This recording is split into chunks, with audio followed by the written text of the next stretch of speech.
جو لوگ اللہ پر ایمان لائیں، کہیں کہ ہمارا رب اللہ ہے، پھر اس پر جم جائیں، ان پر فرشتوں کا نزول ہوتا ہے، نہ کوئی غم کرو نہ خوف، خوشیاں مناؤ جنت کی جس کا تم سے وعدہ کیا گیا تھا۔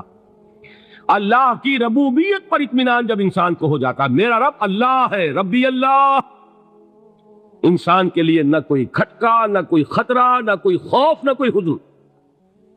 جو کچھ ہو رہا ہے کس کے اذن سے ہو رہا ہے؟ اللہ کے اذن سے۔ اللہ کے اذن کے بغیر پتہ تک نہیں ہلتا۔ یہ کوئی اندھا بہرا مادہ نہیں ہے جس سے مجھے کوئی خوف ہو۔ اندھا بھینسا چلا رہا ہو اس سے تو ڈرنے کا ہر انسان کو ڈرنا چاہیے، نہ معلوم کس کو ٹکر مار دے، لیکن نہیں، اس کائنات کو چلانے والا ایک سمیع و بصیر خدا ہے، وہ جو میرا دوست ہے، میرا ولی ہے۔ اللہ ولی الذین آمنوا یخرجہم من الظلمات الی النور۔ اللہ اہل ایمان کا ولی ہے، ساتھی ہے، پشت پناہ ہے، مددگار ہے، حمایتی ہے۔ بتائیے جسے یقین ہو جائے کہ اللہ میرا مددگار، اللہ میرا محافظ، اللہ میرا پشت پناہ، اللہ میرا حمایتی، اس کے لیے کوئی خوف ہوگا؟ اس سے کوئی ڈر ہوگا؟ میں مثال دیا کرتا ہوں ایک بہت سادہ، پنجاب کے دیہات کی۔ تو بڑا چودھری ہے اور کوئی غریب کسان ہے، اس غریب کسان کی کہ جانوروں کو ہر وقت اندیشہ ہوگا چوری کا، کوئی میری بھینس کھول کر نہ لے جائے، کوئی میرا بیل کھول کر نہ لے جائے۔ لیکن جس کے بارے میں یہ سب کو معلوم ہو کہ وہ جو بڑا چودھری ہے وہ اس کا دوست ہے، اس کی بچیا کو کوئی خوف ہوگا؟ اس کی بھینس پر کوئی ہاتھ ڈالے گا؟ اسے کوئی اندیشہ ہوگا؟ نہیں۔ کیوں؟ کہ وہ بڑا چودھری، بڑا اس کا یہاں کا سردار، جاگیردار، سب کو معلوم ہے وہ میرا دوست ہے، کوئی میرے خلاف اقدام نہیں کر سکتا۔ اس دنیا میں یہ چھوٹی سی بات اگر آپ کے دلی اطمینان اور سکون کا باعث بن سکتی ہے تو ذرا تصور کیجئے۔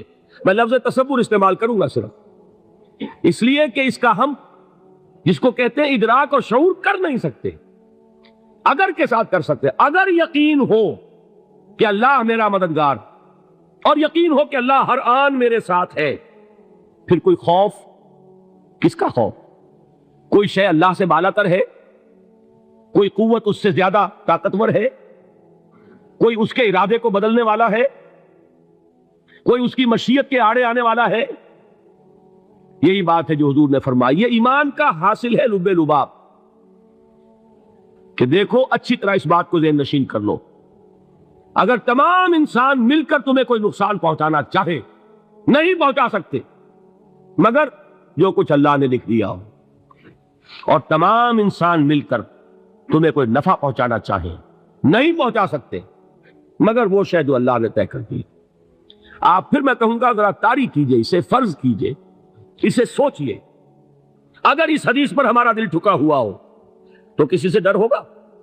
یہ مجھے نقصان نہ پہنچا دے، یہ میری رپورٹ خراب نہ کر دے، یہ میری انکریمنٹ نہ رکوا دے، یہ میرا یہ نہ بگاڑ دے، یہ میرے یہ نقصان نہ پہنچا دے۔ اس کا ڈر، اس کا ڈر، اس کا خوف، اس کی خوشامد، اس کے لیے جا کر طرح طرح سے اپنی عزت نفس کو ذلیل کروانا اس کے سامنے، یہ سب کچھ کیوں کرتا ہے انسان؟ جب سمجھتا ہے کہ اس کے ہاتھ میں میرا کوئی نفع ہے، اس کے ہاتھ میں میرے لیے کوئی ضرر ہے، یہ مجھے کوئی غضب پہنچا سکتا ہے، یہ مجھے کوئی نقصان پہنچا سکتا ہے، یہ میرا کوئی کام بنا سکتا ہے، یہ میری کوئی ضرورت پوری کر سکتا ہے، اسی کا نام شرک ہے۔ جہاں آپ نے یہ سمجھا کہ غیر اللہ کے اندر کوئی طاقت موجود ہے، وہی شرک ہے۔ بتوں سے تجھ کو امیدیں، خدا سے نو امیدی، مجھے بتا تو صحیح اور کافری کیا ہے؟ شرک تو یہ ہے۔ جس پر بھی تمہیں یہ خیال ہے، کلمہ ہے یہ کلمہ سوم، لا حول ولا قوت الا باللہ، ذرا اس پر دل کو کبھی اگر آپ تصور کریں، پھر فرض کریں، دل ٹھک جائے اس پر، کوئی طاقت نہیں۔ یہی بات تھی جو شیخ عبد القادر جیلانی رحمۃ اللہ علیہ نے اپنی وصیت میں اپنے بچے سے کہی۔ 11ویں دینے والے ہیں، لیکن حضرت شیخ عبد القادر جیلانی کی وصیت اور تعلیمات کو کتنے لوگ ہیں کہ جانتے ہو؟ یہ جن مقامات تک پہنچے ہیں وہ کس چیز کی بدولت پہنچے؟ انہوں نے جو پیغام دیا وہ کیا تھا؟ اے میرے بچے، جس طریقے سے قرآن مجید میں حضرت لقمان کی نصیحتیں جو ہے نقل کر دی گئی ہیں، میں یہ عرض کروں گا بالفرض اگر قرآن حضرت عبد القادر جیلانی کے بعد نازل ہوا ہوتا تو شیخ عبد القادر کی یہ نصیحتیں بھی قرآن میں درج ہوتی. اتنی اونچی نصیحتیں ہیں. اے میرے بچے اس حقیقت کو ذہن نشین کر لے, لا فاعل فی الحقیقت ولا مؤثر الا اللہ. اس کائنات میں نہ کوئی فاعل حقیقی ہے نہ مؤثر حقیقی ہے سوائے اللہ. کسی شے میں کوئی تاثیر نہیں اگر اللہ نہ چاہے. آگ جلا نہیں سکتی اگر اللہ نہ چاہے. پانی ڈبو نہیں سکتا اگر اللہ نہ چاہے. زہر ہلاک نہیں کر سکتا اگر اللہ نہ چاہے. کوئی چیز فائدہ نہیں پہنچا سکتی اگر اللہ نہ چاہے. تو در در پہ کیوں سر جھکاتے ہو؟ در در پر کیوں جبیں سائی کرتے ہو؟ سب کے سامنے کیوں ہاتھ پھیلاتے ہو؟ ایک اللہ سے مانگو, ایک اللہ کے سامنے زبین پر اپنی جبین رکھو. لا فاعل فی الحقیقت ولا مؤثر الا اللہ. نظر آتا ہے ہمیں کہ پانی پیاس بجھا دیتا ہے.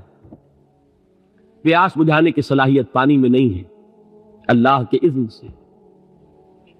کھانا بھوک مٹا دیتا ہے. بھوک مٹانے کی صلاحیت کھانے میں نہیں ہے, اذن رب میں. دیکھیے یہی یقین تھا. حضرت موسیٰ علیہ السلام کا واقعہ یاد کیجئے. سامنے سمندر آ گیا ہے. قوم دیکھتی ہے پیچھے کہ گرد و غبار کا طوفان. معلوم ہوا کہ فرعون اپنے لشکر سمیت آ گیا. لشکر جب چلتا تھا تیز رفتاری کے ساتھ تو گرد و غبار کا جو طوفان اٹھتا تھا اس کا تصور کیجیے. اور لمحہ بلمحہ وہ قریب آ رہا ہے. پوری قوم نے کیا کہا؟ اے موسیٰ انا لمدرکون, اے موسیٰ ہم کو پکڑے گئے. قرآن مجید نے تو یہاں وہ باتیں نہیں لکھی ہیں, لیکن تورات میں یہ درج ہے کہ بنی اسرائیل جھگڑنے لگے, دست و گریبان ہو گئے موسیٰ کے ساتھ. موسیٰ نے یہاں بروایا لا کر, اس سے تو ہم ہی بہتر تھے. وہاں کھانے کو ملتا تھا, زندگی تو تھی, بیگار ہم کر رہے تھے, موت تو نہیں تھی. اب جو کچھ ہوگا اس کا تصور کرو, جس طریقے سے ہمارے ٹکڑے اڑائے جائیں گے. تو لڑ رہے ہیں حضرت موسیٰ علیہ السلام سے. یہ تورات کی تفصیل ہے. قرآن میں صرف اتنا آیا ہے, پریشان ہو کر انہوں نے کہا انا لمدرکون, موسیٰ ہم کو پکڑے گئے. اس وقت موسیٰ کا جواب کیا ہے؟ کلا ان معی ربی سیہدین. نہیں, میرے ساتھ میرا رب ہے, وہ راستہ دے گا. بتائیے کہاں راستہ نظر آ رہا ہے؟ یہ ہے ایمان بالغیب. راستہ نظر نہ آئے تب اللہ پر یقین ایمان ہے. جیب میں پیسے ہوں اور تب دل کو اطمینان ہے تو ایمان کس پر ہوا؟ پیسے پر, اللہ پر نہیں. جب وسائل و ذرائع نہ ہو اور پھر یقین ہو کہ اللہ مسبب الاسباب ہے, وہ اسباب کا پابند نہیں ہے, وہ اسباب کا محتاج نہیں ہے, اسباب اس کے محتاج ہے. اگر یہ یقین ہے تو اللہ پر ایمان ہے. یہ نہیں ہے تو تمہارا ایمان اسباب پر ہے, وسائل پر ہے, ذرائع پر ہے, مادیات پر ہے, اللہ پر نہیں. اس وقت کہاں راستہ تھا؟ تو راستہ تھا سمندر ہے اور ادھر سے لشکر آ گیا ہے. کلا ان معی ربی سیہدین. اب دیکھیے ایمان کہہ دینا آسان ہے, ہوا معکم اینما کنتم, جہاں کہیں بھی تم ہوتے ہو اللہ تمہارے ساتھ ہوتا ہے. لیکن اس کا یقین قائم ہو جائے تو زمین و آسمان کا فرق واقع ہو جائے. یہی بات ہوئی حضور کے ساتھ. غار ہے, چھپے ہوئے ہیں محمد رسول اللہ اور آپ کے وہ یار غار ابو بکر صدیق رضی اللہ تعالی عنہ. اقبال نے حضرت ابو بکر کی شان میں چند اشعار کہیں صرف, لیکن واقعہ یہ ہے کہ بھاری بھاری نظموں پر اور قصیدوں پر بھاری, طویل ترین نظمیں اور قصیدے ہوں ان پر بھاری. ہمتیں ابو بکر کی ہمت جو ہے, کشت ملت را چو ابر, جیسے بارش سے کھیتی اپجتی ہے, ابو بکر کی ہمت اور عزیمت اس امت کو اسی طرح سینچنے والی ہے. ثانیے اسلام و غار و بدر و قب, وہ دوسرے تھے اسلام میں دوسرے. پہلے کون تھے؟ انا اول المومنین, حضور فرماتے سب سے پہلا ایمان لانے والا میں. دوسرے ابو بکر. ویسے ہمارے ہاں یہ چلتا ہے اختلاف, حضرت علی پہلے ہیں کہ حضرت ابو بکر پہلے ہیں, لیکن اس میں بڑی خوبصورت تطبیق قائم کی ہے علماء نے اور بہت صحیح ہے. چار کے بارے میں فیصلہ ہی مت کرو کہ کون پہلے. ان کی ایک عجیب تقسیم کر دی ہے. آزاد مردوں میں, بالغ مردوں میں سب سے پہلے ابو بکر, بچوں میں سب سے پہلے علی, خواتین میں سب سے پہلے خدیجہ، اور غلاموں میں سب سے پہلے زید ابن حارثہ۔ بڑی پیاری تقسیم ہے، یہ چاروں ہی پہلے ہیں، ہر ایک کے لیے اولیت ہے۔ اور واقعہ یہ ہے کہ اگر زمانی اعتبار سے تعین ہوگا تو پہلے خدیجہ الکبریٰ آئیں گی رضی اللہ تعالی عنہ۔ کسی اور سے بات کرنے کی نوبت بعد میں آ سکتی ہے، پہلے تو اہلیہ محترمہ سے بات ہوئی، آتے ہی پہلی وحی ہوئی ہے، ابھی تبلیغ کا حکم نہیں تھا۔ کس کو بتایا واقعہ؟ ابھی اپنی نبوت کی تبلیغ کا تو حکم ہی نہیں آیا۔ واقعہ کس کا ہے؟ وہ خدیجہ کا ہے۔ جب کہا ہے کہ خشیت علی نفسی، مجھے اپنی جان کا اندیشہ ہے، تو کیا جواب دیا خدیجہ نے رضی اللہ تعالی عنہا؟ وہ صدیقۃ الکبریٰ ہے۔ صدیقات جو ہے خواتین، ان میں چوٹی پر خدیجہ الکبریٰ ہے رضی اللہ تعالی عنہ، اور صدیق جو مرد ہیں ان میں صدیق اکبر ہے ابو بکر صدیق رضی اللہ تعالی عنہ، لیکن صدیقات میں چوٹی پر۔ جب حضور نے فرمایا خشیت علی نفسی، کیا فرمایا، کیا عرض کیا، کیسے تسلی دی؟ نہیں، اللہ آپ کو ضائع نہیں کرے گا، آپ غریبوں کے ہمدرد ہیں، آپ مساکین کے تکالیف رفع کرنے والے ہیں، آپ بیواؤں کی سرپرستی کرتے ہیں، آپ مسافروں کی خدمت کرتے ہیں، اللہ آپ کو ضائع نہیں کرے گا۔ یہ یقین ہے اس خاتون کے اندر۔ خیر وہ ایک علیحدہ بات ہو جائے گی۔ میرے دل پر حضرت خدیجہ رضی اللہ تعالیٰ عنہ کی شخصیت کا بڑا گہرا نقش، جو وہ کوئی اور ہی وقت اور موقع ہوا تو بیان ہوگا۔ بہرحال اقبال نے ایک مصرے میں جو 4 اولیتیں جمع کر دی ہیں، ہمت او کشت امت را چو ابر، ثانی اسلام و غار و بدر و قبر۔ اسلام میں حضور کے بعد پہلے کون؟ ابو بکر۔ غار میں حضور کے ساتھ کون؟ بکر۔ بدر کی رات اللہ کا رسول سربت سجود، وہ گھاس پھوس کی جو جھوپڑی بنائی گئی تھی، اور وہاں تلوار ننگی لے کر پہرا دینے والا کون؟ ابو بکر۔ اور اس حجرہ عائشہ میں محمد کے بعد سب سے پہلے دفن ہونے والا کون؟ ابو بکر رضی اللہ تعالی عنہ صلی اللہ علیہ وسلم۔ وہ جو معاملہ میں سنا رہا تھا غار ثور کا، حضرت ابو بکر بھی حضور کے خیال سے لرز گئے ہیں۔ آپ کو یاد ہوگا کہ جا کر پہلے تمام جتنے سوراخ تھے انہیں بند کیا، ایک سوراخ رہ گیا تھا جس کو بند کرنے کے لیے کوئی کپڑا نہیں تھا، وہاں اپنی ایڑی رکھی ہے، تب کہا ہے حضور سے تشریف لائیے، اور اپنے زانو پر حضور کو لٹایا ہے، اور وہاں کسی موذی جانور نے کاٹا ہے، حضور کی آنکھ لگ گئی تھی، اس وقت اس بل کے اندر جو بھی بچھو ہے کیا ہے واللہ عالم، اس نے کاٹا ہے، اس کی تکلیف کی وجہ سے ابو بکر کی آنکھوں سے آنسو ٹپک گئے، حضور کے چہرے مبارک پر پڑے ہیں، تو حضور جاگے ہیں، معاملہ کیا ہے؟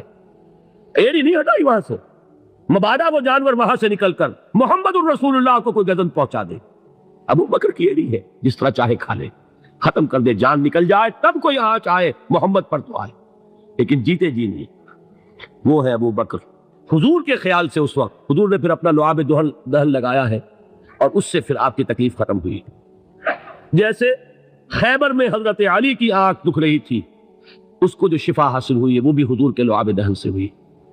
پھر بہرحال اس وقت انہوں نے کہا ہے کہ اے نبی یا رسول اللہ، اگر اس وقت ان میں سے کسی نے غیر ارادی طور پر بھی اپنے قدموں کی طرف جھانک لیا تو پکڑے جائیں گے۔ کیا جواب تھا اللہ کے رسول کا؟ لا تحزن ان اللہ معنا، اللہ ہمارے ساتھ ہے، کیوں گھبراتے ہو ابو بکر؟ یہ ہے ایمان باللہ، میرا مالک اللہ، میرا رازق اللہ، میرا محافظ اللہ، میرا مددگار اللہ، میرا پشت پناہ اللہ، میرا دوست اللہ۔ یہ دوستی ہے اللہ کی جو لب لباب ہے، حاصل ہے ایمان کا، اسی کا نام ولایت ہے۔ اولیاء اللہ کے سروں پر سینگ نہیں ہوتے، جس کے دل میں ایمان راسخ ہو چکا ہو وہی اللہ کا ولی ہے، جسے اللہ پر یقین ہو چکا ہے وہی اللہ کا ولی ہے، جسے یقین ہے اللہ میرے ساتھ ہے، میرا مددگار، میرا پشت پناہ، میرا ساتھی، میرا دوست، میرا محبوب، میرا محب۔ اللہ اہل ایمان سے محبت کرتا ہے، واللہ یحب الصادقین، ان اللہ یحب الذین یقاتلون فی سبیلہ صفا کانہم بنیان مرصوص۔ اللہ محبت کرنے والا، اہل ایمان محبوب، اور اہل ایمان محبت کرنے والے اللہ محبوب۔ والذین آمنوا اشد حبا للہ۔ آپ تصور کیجئے جس سے یہ رشتہ ایمان یا رشتہ ولایت حاصل ہو جائے، الا ان اولیاء اللہ لا خوف علیہم ولا هم یحزنون، آگاہ ہو جاؤ، اللہ کے دوستوں کے لیے نہ کوئی خوف ہے نہ کوئی حزن ہے،